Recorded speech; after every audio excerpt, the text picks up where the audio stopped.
Hello po guys, welcome back po sa ating YouTube channel.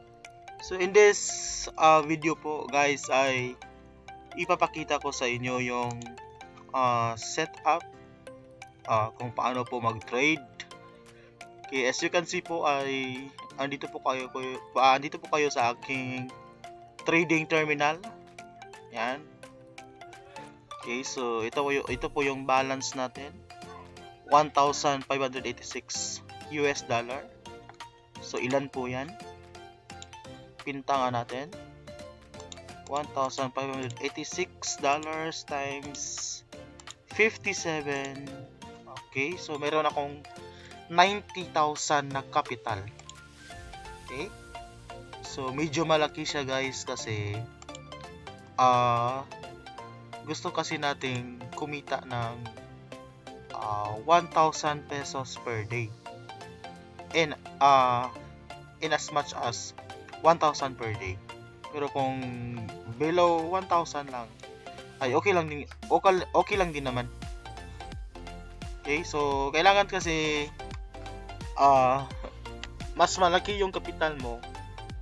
Ang kagandahan doon ay hindi po ma-expose yung capital nyo sa napakalaking risk kasi malaki na agad yung capital nyo kasi kapag nag-trade ka po tapos yung capital nyo ay $100 lang, so malabo kasing kumita ng 1,000 sa $100 lang na capital.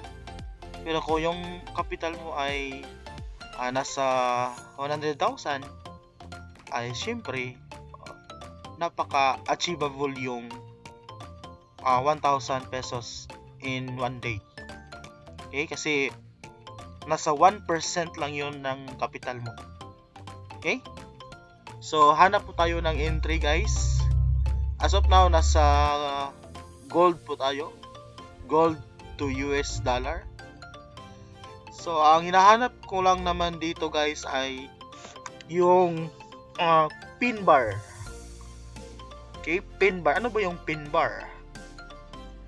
Okay, ganito yung itsura niyan guys. Ito, yung kulay green. Yan. Ito po ay isang pin bar. Okay. So, ibig sabihin yan, at this moment, yung time na yun, yan, bumaba siya. Yung price. Pero, ang nangyari ay itinulak siya pataas ng mga buyers. So, ibig sabihin yan guys ay inong time na to ay maraming pumasok na buyers. Kaya instead na bumaba siya hanggang dito, pababa, hindi niya ginawa. Pag-attempt niya pagbaba dito guys, ay pumasok yung buyers at itinulak pataas yung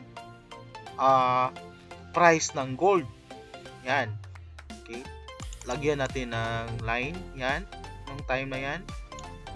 Okay, so itinulak nila pataas kaya nag-create ng pin bar. Yan. Kaya ang nangyari ay tumaas yung price, di ba? After ng pin bar, yan. Tumaas siya, di ba? So, yan yung mga hinahanap natin na mga sign or mga signal. Kumbaga signal. Kung when to enter a trade. Okay? So kung magsi-sell ka naman, yun yung sa buy. Kung mag-buy ka, pin bar yung hinahanap natin.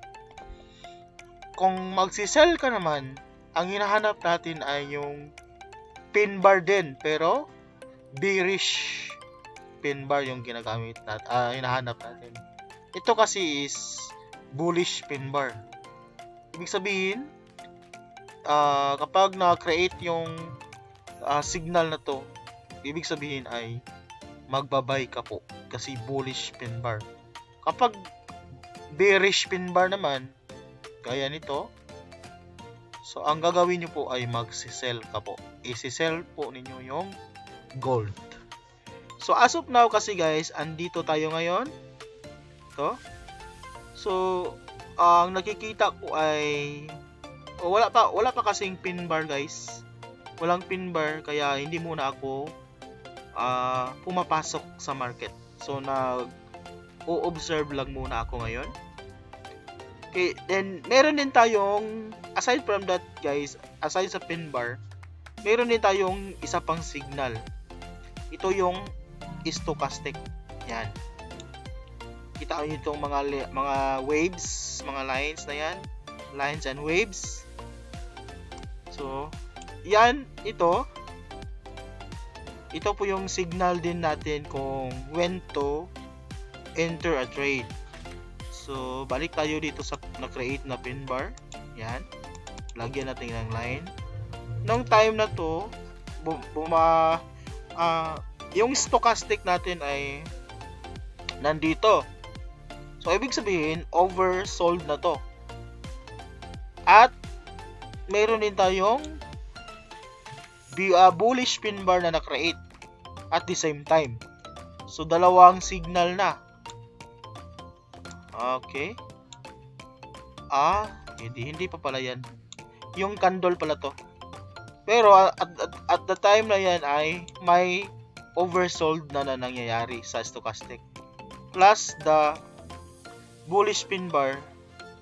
So, may dalawang signal na nagpo-point out na magbabay ka na po. Okay? So, ngayon, based from the market, nasa 5 minutes pala tayo guys na time frame. 5 minutes. So, ngayon, hindi na muna ako mag-enter. So, as you can see guys, no, mayroon tayong pin bar dito na nangyari. Okay, pin bar, bullish pin bar to. Pero as you can see, ay bumaba pa siya. Ano kaya ang bakit kaya ganyan ang nangyari? Okay? Siguro okay. So ibig sabihin nito guys, hindi lahat ng pin bar ay buy. So para safe tayo guys, para safe, maglalagay na lang tayo ng stop loss below the pin bar. Yan. So kung nag-buy ka dito guys, sa time na to, yan, nag-buy ka dyan kasi dyan na-create yung pin bar, ay wag nyo pong kalimutan maglagay ng stop loss below the pin bar. Okay? That is to protect you from being in huge losses. So para hindi po malaki yung matatalo sa atin. So dapat maglagay tayo ng stop loss, or that is to protect our account capital from being liquidated. Okay? So dapat maglagay talaga tayo. Kasi gaya nito, may pin bar na na-create, pero nagpatuloy sa pagbaba yung market. So ibig sabihin niya yan guys ay nagpre-prevail yung mga sellers.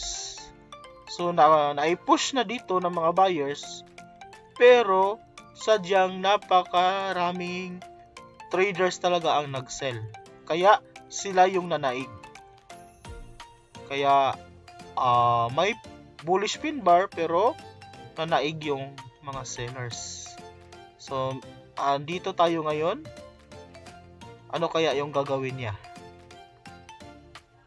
Tataas pa ba to o hindi na? Okay. So depende yan sa price action. Kasi price action trader kasi ako guys. So nagti-trade tayo based on price action. Okay. Mahirap kasing mag-trade guys kapag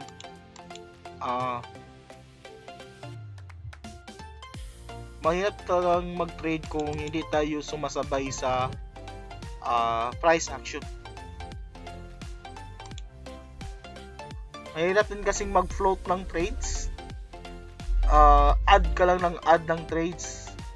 Naku, mahirap yun.